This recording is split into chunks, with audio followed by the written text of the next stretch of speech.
So not too long ago, I reviewed the Acer Triton 500, but I reviewed the model with the RTX 2080 MAXQ. And a lot of you guys in the comment section were like, please review the RTX 2060 as well. That's the one we care about. It's a little bit more affordable and it offers the best bang for your buck for a 20 series graphics card. Well, I have it right here, and I'm not gonna re-review the entire thing all over again. If you wanna see the full review, there'll be a link in the description down below to the 2080 model, but I will give this a quick recap and then focus on performance. Now, this is a very light and portable laptop. It packs a lot of power, making it easy to carry around. It has a metal lid on the top, a very sleek and minimalistic design, well, except for the Predator logo in the middle. It has a 144Hz, pretty color accurate display, and pretty good cooling.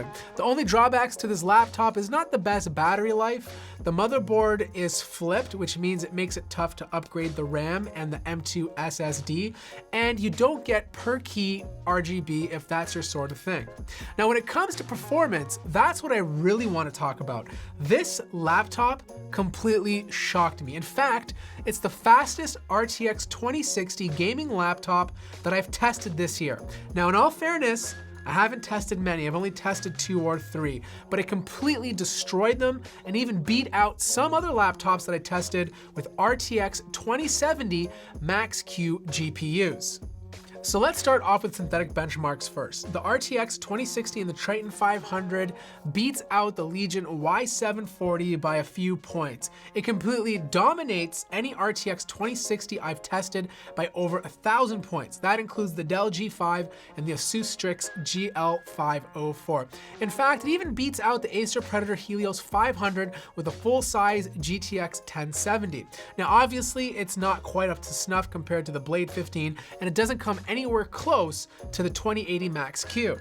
The next test was Skydiver, and this one is really interesting. Not only did the Acer Triton 500 beat out the previous laptops I mentioned, it also beat out the MSI GS75 Stealth with the RTX 2080 MAXQ. This test is meant for gaming laptops, and I think the GS75 was just getting too hot at that point, so it had to thermal throttle a little bit more and reduce the core clock speeds in order to accommodate. The Acer Triton 500 just ran cooler, therefore the score was higher, providing better performance. And the last test is Port Royale, which basically tests ray tracing. I know that's not important for a lot of people, but I wanted to see how this laptop would handle it. And the consensus is this: it didn't beat out the more powerful graphics cards, but it did beat out the other two RTX 2060 laptops by a few hundred points, making it a significant difference. Synthetic benchmarks are one thing, but gameplay is another. I'm not seeing it surpass a 2070 MAXQ GPU in terms of frames per second. It didn't beat out the Y740, but it did have a significant advantage over the other RTX 2060 laptops that I've tested. I'm talking about frame rates that were anywhere from 5 to 10 frames per second more. The other thing I noticed was cooling.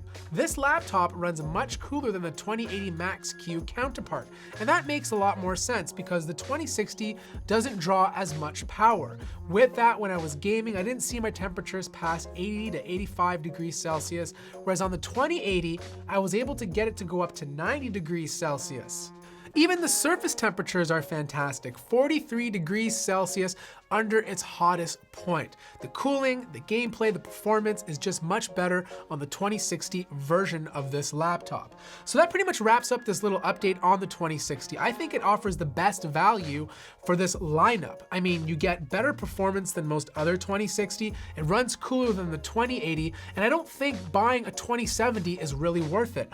I think you either go for a 2060 laptop or skip the 2070 and go directly for the 2080 if you need max performance. Anyways, that wraps up this little improved or updated review of the Acer Triton 500 with RTX 2060. Let me know what you guys think in the comments below. Hit the like button if you liked the video, subscribe if you haven't already, and I'll see you guys in the next video.